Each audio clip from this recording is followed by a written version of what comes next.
currently for neuropathology, what is pretty difficult is like biospecimen can be collected at very large time points after status epilepticus onset. So you have some biopsies that are mostly conducted during the acute phase of the disease. That means when the patient is still under continuous anti-seizure medication, so when the status is ongoing. But you have also some patients who died after NORSE. So currently we estimate that 30% of patients passed away during ICU hospitalization.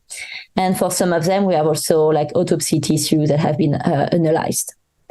And so our idea with this neuropathology literature review was to investigate the most important dysregulation found in those patients, and also if this modulation can be able to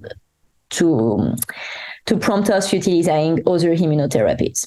So the most important things we observed is we described most of patients present with neuronal loss and astrogliosis with microglial reactivity.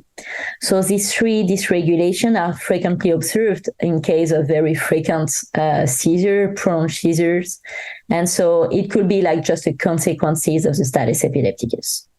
But what result we found interesting is some patients also had a cluster of immune T cells in the brain.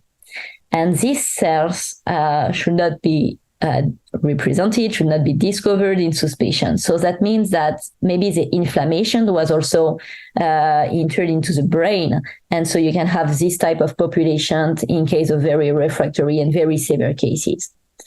So it was interesting for us because the cytokine analysis let us know that it was mainly the innate immunity related pro-inflammatory cytokine that could trigger the pathogenesis. But based on the neuropathology findings, it seems that in some cases, you also have an involvement of the lymphocyte T cells. So currently, we may imagine that perhaps all of the patients have an activation of the innate immunity during the acute phase of the disease. But when the status persists for several weeks, for several months, for some patients, you may have also an activation of the T cell immunity, leading to an infiltration of the brain by lymphocyte T cells. And in that case, it's pretty hard to give recommendation today because we just have few patients.